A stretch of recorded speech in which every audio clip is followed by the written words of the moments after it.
Every woman in the Great Hall had been chosen for a reason. Jessica had not. She wasn't supposed to be there at all.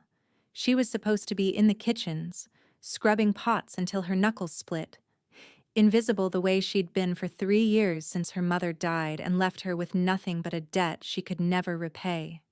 But the head cook had taken ill, and someone needed to carry the wine, and Jessica's hands were steady, and nobody ever looked at her twice. So she stood near the back wall of the Hall of Thorns in a borrowed servant's dress the color of faded copper, her dark hair pulled back in a knot already coming loose. A heavy silver pitcher balanced against her hip. The hall was enormous. Vaulted ceilings of black stone arched overhead like the ribs of some ancient beast, and between them hung banners of deep crimson and gold, the colors of the Valdris pack. Candlelight from 1,000 iron sconces threw shifting shadows across the gathered crowd, nobles and warriors and pack leaders from every territory, all watching the raised platform at the center of the room, where 5 women stood in a perfect line. The choosing. It happened once a generation. When an Alpha King reached his 28th year without taking a mate, the Elder Council selected 5 women from the highest bloodlines and presented them at the solstice feast.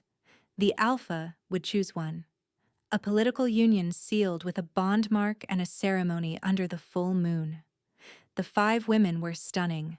Lady Seraphine of the Northern Ridge wore a gown of silver that caught the light like liquid mercury. Beside her, Lady Marin of the Eastern Shore stood in deep plum silk. Then Lady Isolde in ivory and gold, Lady Thessa in midnight blue embroidered with stars, and Lady Corinne, the youngest, barely 19, trembling in a dress of pale rose. They were perfect. Each one a carefully selected offering to the most powerful wolf in the realm. And the most powerful wolf in the realm had not yet arrived. The crowd murmured. Jessica refilled a goblet for a broad-shouldered warrior who didn't glance at her and stepped back against the wall. Her feet ached in the 2 small shoes she'd borrowed from another servant. The bodice of the copper dress pinched at her ribs. She wanted to be anywhere else. Then the doors opened. Not the side doors the servants used, or the arched entryways where the guests had filtered in over the past hour. The great doors. The ones carved from a single ancient oak and banded with iron forged in dragonfire. 20 feet tall and so heavy it took 4 wolves in their shifted forms to move them. They swung inward with a sound like thunder, and the hall went silent. He walked in alone. Jessica's breath caught before her mind could form a reason why. He was tall. That was the first thing. Taller than anyone she'd seen, broad through the shoulders and chest in a way that spoke of raw, unrelenting power rather than mere size. He wore black from his boots to the high collar of his coat, the only ornamentation a thin band of hammered silver at each wrist, and the sigil of the Valdris line embroidered in dark thread at his chest, so subtle you'd only see it if you knew to look. His hair was dark, almost black, cut shorter at the sides and longer on top, pushed back from a face that was all sharp angles and shadows, a strong jaw, high cheekbones, a mouth that looked like it hadn't smiled in a very long time. But it was his eyes that stopped her. Even across the length of the hall she could see them. Pale gray, the color of a winter sky just before a storm, ringed with something darker at the edges. They swept the room with a calm, assessing focus that made the air feel thinner. This was not a man who entered a room. He claimed it. The space around him seemed to compress, to orient itself toward him, the way iron filings align to a magnet, and every person in that hall felt it, leaned toward it, lowered their gaze. Adam Valdris, the Alpha King. Jessica had heard his name 1,000 times, whispered in the kitchens, spoken with reverence in the corridors. He'd taken the throne at 21 after his father's death, had held it for 7 years against challengers and border wars, and a political landscape that shifted like sand. They said he was ruthless, They said he was fair. They said he'd once ended a rival alpha in a challenge circle, and then carried the man's orphaned pup to the nearest healer himself. None of those stories had prepared her for the way the room tilted when his gaze passed over the place where she stood. It lasted less than a second, a flicker. His eyes moving across the back wall the way they moved across everything, cataloging, dismissing. He couldn't have seen her, not really. Not in the shadows, in a borrowed servant's dress, holding a wine pitcher. She was nothing. She was furniture. But something in her chest pulled. A sharp, bright tug behind her sternum, like a thread she didn't know existed, had been yanked taut. Her hand tightened on the pitcher. Her pulse kicked hard against her throat. She looked away. On the platform, the 5 women straightened as Adam approached. The elder council stood in their ceremonial robes of gray and white, 3 ancient wolves whose faces were carved with lines deeper than the stone walls, and the eldest of them, a woman called Hesta, stepped forward with her hands raised. "Alpha King," Hesta said, her voice carrying through the silent hall with the clarity of a struck bell. "The 5 territories have offered their finest daughters for your consideration. Each carries the bloodline, the strength, and the grace befitting a queen. You may speak with each. You may take the evening to decide. Or you may choose now. The decision is yours and yours alone." A murmur rippled through the crowd. This was the moment they'd all come for. Adam stopped at the base of the platform. He didn't climb the steps. He stood there, hands at his sides, and looked at the 5 women with an expression Jessica couldn't read. Not disinterest exactly, something heavier, something almost like exhaustion. Lady Seraphine smiled at him, confident, practiced, beautiful. Lady Marin met his gaze steadily. Lady Isolde curtsied with fluid grace. Lady Thessa lowered her lashes in a gesture of demure invitation. Lady Corinne looked like she might faint. Adam said nothing for a long moment. The silence stretched. The candles flickered. Then he turned away from the platform. The murmur became a gasp. Jessica watched his face as he stepped down from the dais, and she saw something shift behind those storm-gray eyes, something that looked almost like recognition, like a compass needle swinging to true north. His nostrils flared slightly, his jaw tightened, and then he was moving. Not toward the council, not toward the doors, not toward any of the noble families clustered in their finery along the edges of the room. He was walking toward the back wall, toward her. Jessica's heart slammed against her ribs so hard she felt it in her teeth. No, he wasn't. He couldn't be. She glanced behind her, expecting to see someone important, someone who mattered. But there was nothing behind her but stone and shadow and a tapestry depicting some long-dead battle. She looked back, and he was closer. 10 strides away. 8. 5. His eyes were locked on hers, and they were burning. Those pale gray eyes, burning with something that looked like fury and wonder and inevitability all tangled together. The pitcher trembled in her hands. He stopped 3 feet in front of her, close enough that she could see the pulse beating in his throat, close enough that she could smell him, something deep and warm like cedar smoke and winter pine, and something underneath that was purely, overwhelmingly him. Her wolf stirred for the first time in years. Not stirred, surged. Threw itself against the walls she'd built around it with a force that made her sway on her feet. The entire hall was staring. "What is your name?" His voice was low, rough at the edges like gravel wrapped in velvet. He wasn't asking because he was curious. He was asking because he already knew the answer mattered more than anything else he'd ever been told. Jessica opened her mouth, closed it. Her throat was dry. "I'm no one," she managed. "I'm just carrying the wine." Something flickered across his face. Not amusement, exactly. Something warmer. Something almost tender. That's not what I asked. Pauses. Jessica, she whispered. My name is Jessica. He said it back to her. Jessica. And the way he said it, low and reverent, like it was a word he'd been searching for his entire life, made something crack open inside her chest. He turned to face the hall. Every eye was on them. The 5 women on the platform stood frozen. The elder council looked stricken. Hesta's mouth was open, her ceremonial staff gripped in white-knuckled hands. I've made my choice, Adam said. His voice filled the hall without effort, deep and absolute, the voice of a king who had never once been disobeyed. Her. The silence that followed was deafening. Then the chaos began. Voices erupted from every corner. Outrage from the territorial lords whose daughters had been passed over. Confusion from the warriors. Shock from the servants who recognized Jessica as one of their own. Hesta stepped forward, her face tight with barely contained fury. Alpha King, this is unprecedented. This woman is not of noble blood. She is not one of the chosen 5. The right of choosing has traditions that span 1,000 years. You cannot simply... I can.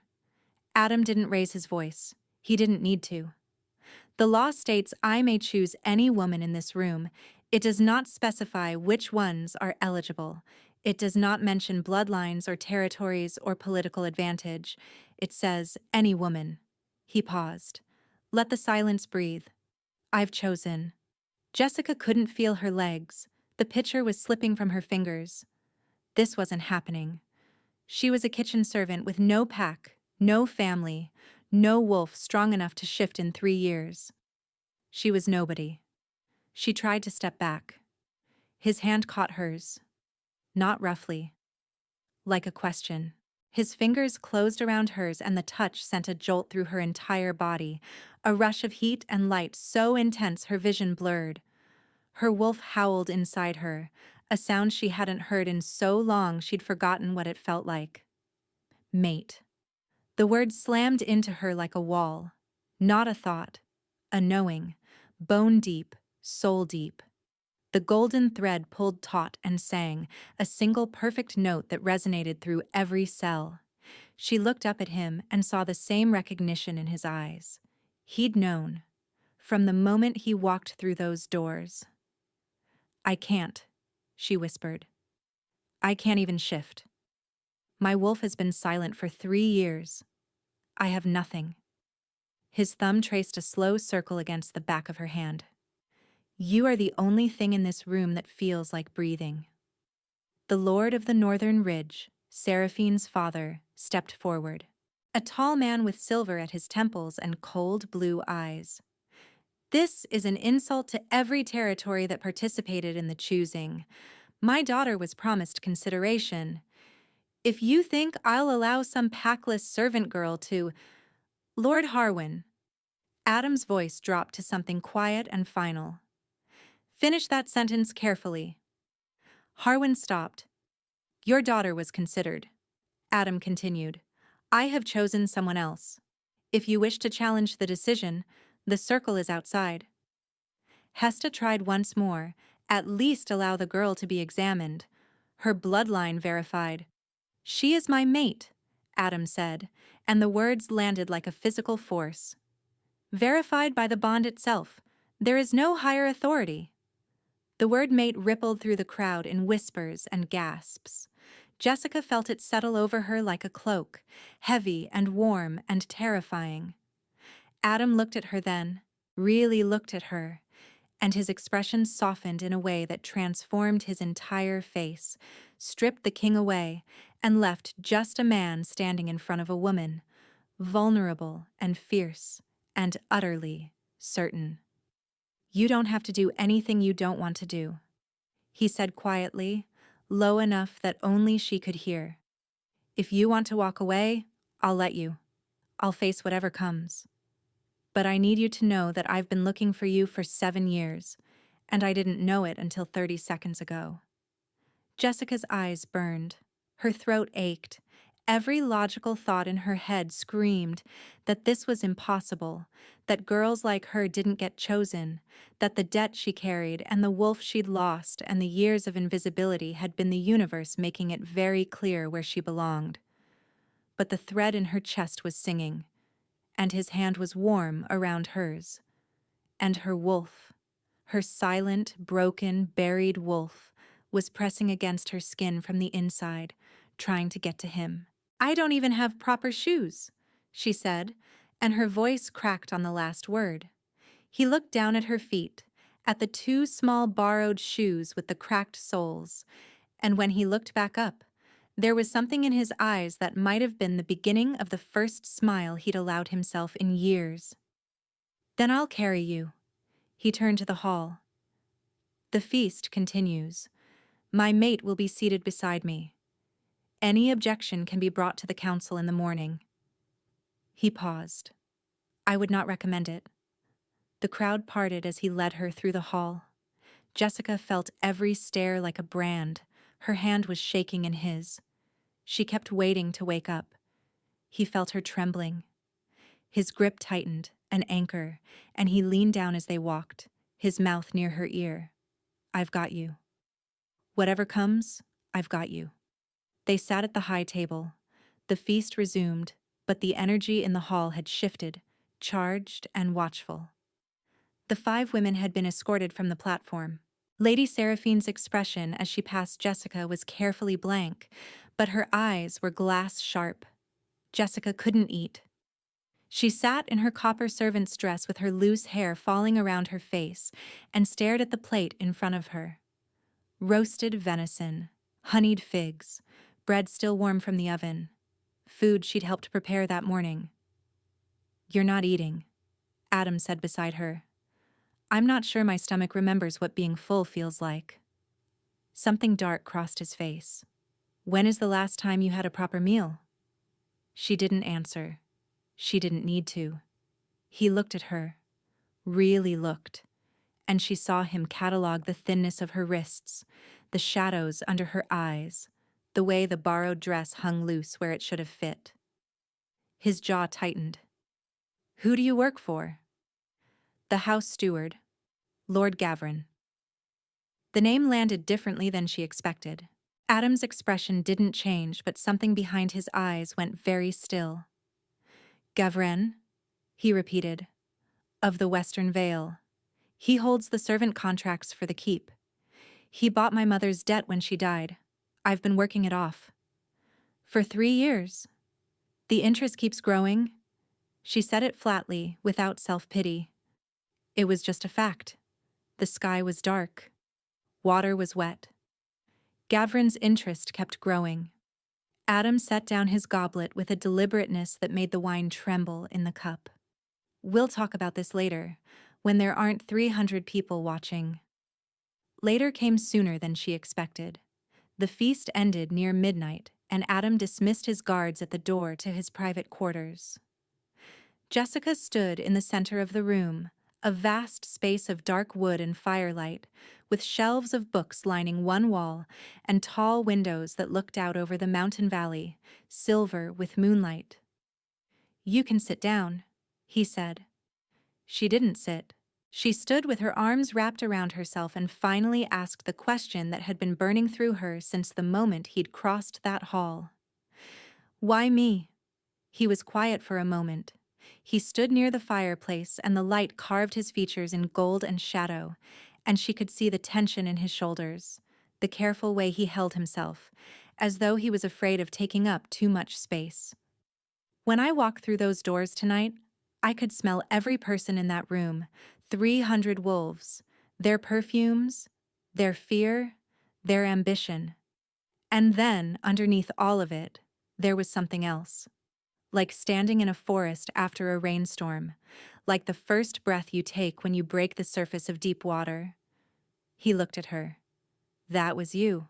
My wolf recognized you before I took my second step." Her chest ached. "I can't shift. My wolf has been silent for 3 years.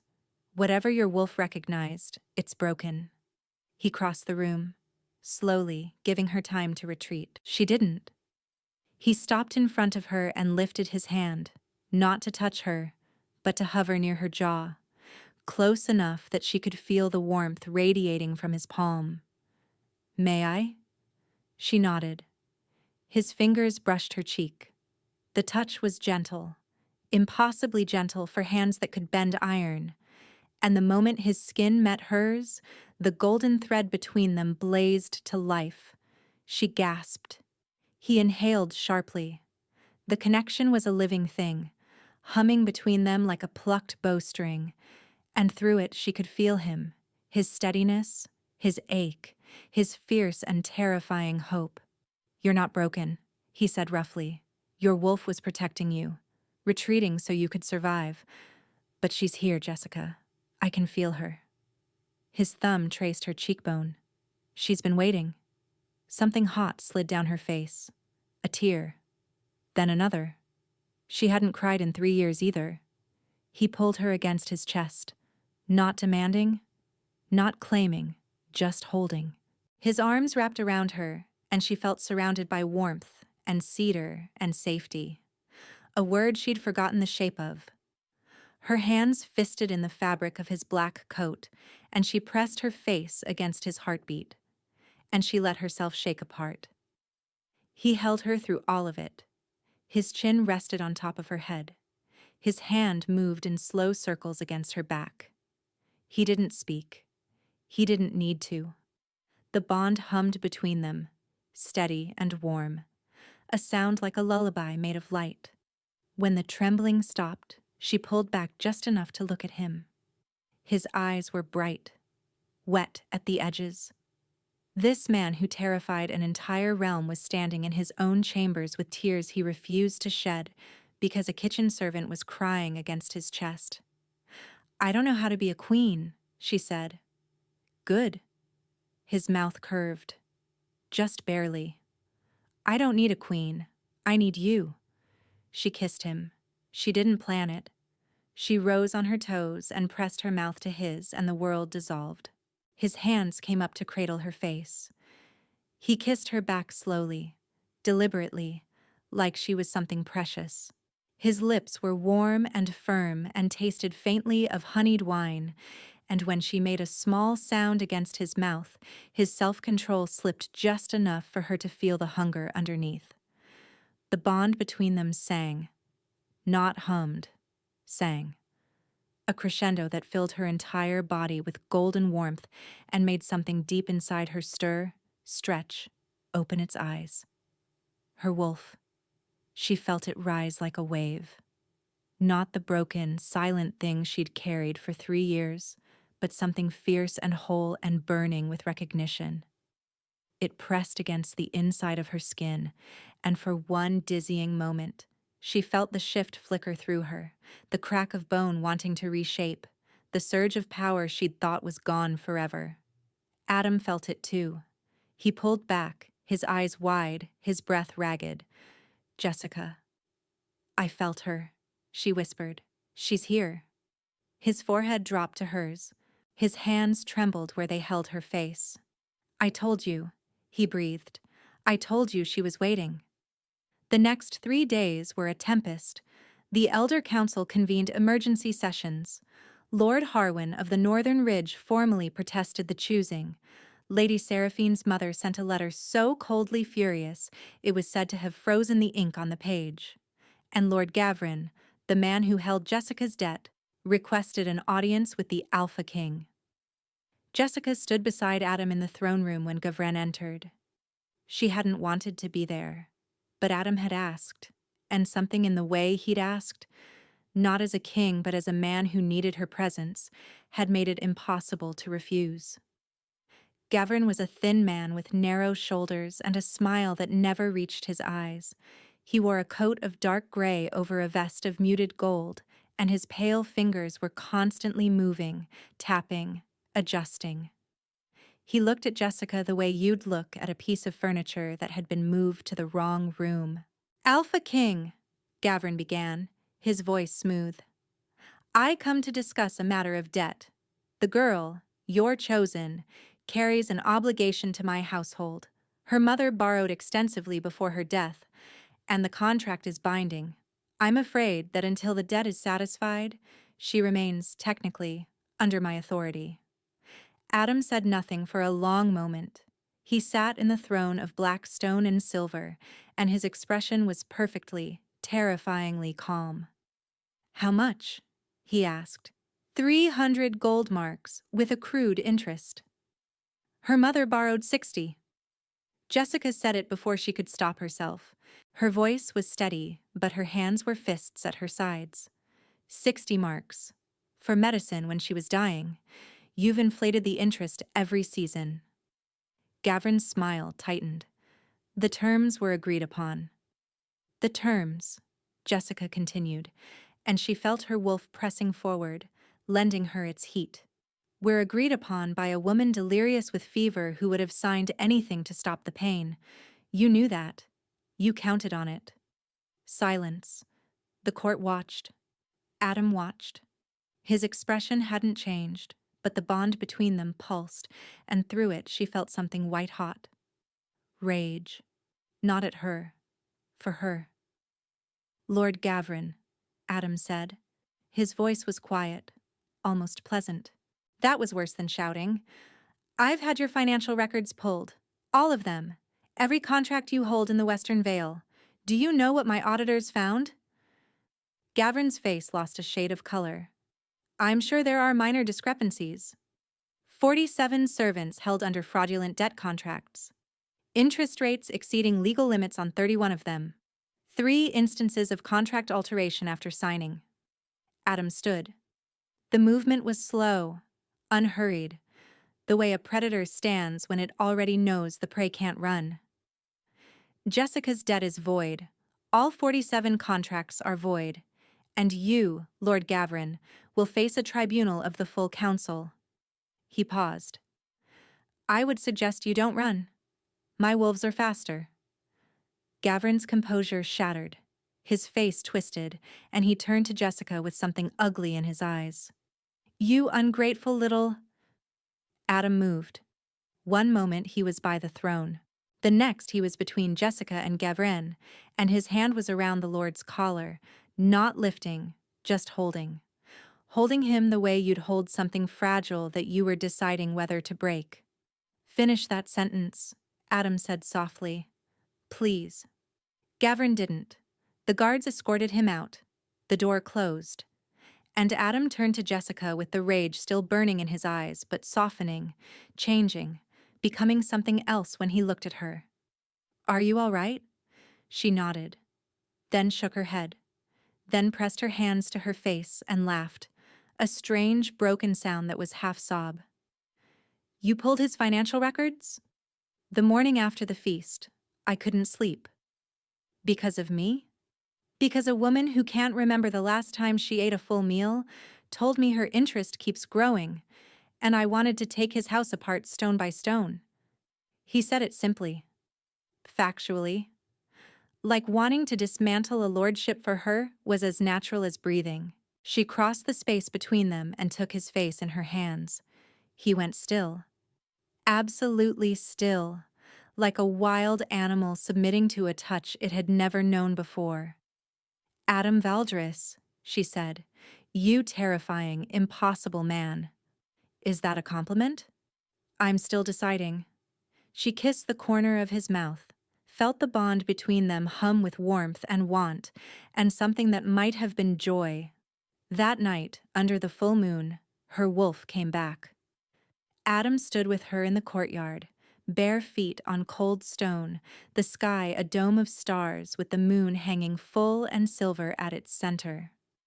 The bond between them was blazing, a golden thread she could almost see now, stretching from her chest to his. "Don't fight it," he murmured. "Let her come." Jessica closed her eyes. She felt it building, the surge of heat, the wild and ancient power that had been sleeping inside her for 3 years, buried under grief and survival, and the slow erosion of being treated like nothing. But she wasn't nothing. She was his mate. And her wolf knew it, had known it from the moment he walked through those doors. The shift took her like a wave. She cried out, Not in pain, but in release. 3 years of silence breaking open like a dam, and then she was falling forward onto 4 paws, and the world exploded with scent and sound and moonlight. She was silver. Her wolf was silver, sleek and bright as polished steel, and when she threw back her head and howled, the sound that tore from her throat was the most beautiful thing she'd ever heard. Adam shifted beside her. His wolf was enormous, black as midnight, with the same pale gray eyes. He pressed his muzzle against her neck, and the bond between them snapped fully into place with a sound like a bell being struck, clear and resonant and final. They ran together through the mountain passes, silver and black against the snow, and Jessica felt the last 3 years fall away like chains she'd been dragging through mud. When they shifted back at dawn, breathless and laughing, he wrapped his coat around her shoulders and pulled her close. "You're staying," he said. Not a question, not a command, a hope spoken aloud. "You couldn't make me leave if you tried," she told him. 2 months later, the Western Vale had a new lord, one chosen by the freed servants themselves. Gavin's trial had been swift and public, and Jessica had stood before the tribunal with her chin raised and her wolf burning steady behind her eyes. 47 people walked free. Lord Harwin, faced with evidence of his own quiet investments in Gavin's debt schemes, had withdrawn his protest with remarkable speed. Lady Seraphine had surprised everyone by sending Jessica a gift, a pair of soft leather boots with a note that read simply, "He never would have loved me. I'm glad he found someone he can." The mornings were Jessica's favorite. She woke in their chambers with sunlight streaming through the tall windows and Adam's arm heavy across her waist, his face pressed into the curve of her neck. The bond hummed softly, a constant presence like a heartbeat she'd always had, but only recently learned to hear. She traced the silver band on her left hand. The ceremony had been small, she'd insisted. Just the two of them. Elder Hesta, who had begrudgingly become one of Jessica's strongest advocates, and the moonlight. He stirred behind her. His arm tightened, his lips pressed against her shoulder. "You're awake," he murmured, voice thick with sleep. "You're observant for a man who can't open his eyes." He huffed a quiet laugh against her skin. "I can feel you thinking. The bond gets louder when you think." She turned in his arms. His eyes were open now, those pale gray eyes that had stopped an entire hall in its tracks, looking at her with the soft, unguarded expression he wore only for her. No king in this face. Just Adam. "I was thinking about shoes," she said.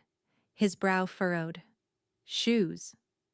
You told me you'd carry me, the night of the feast, because my shoes didn't fit."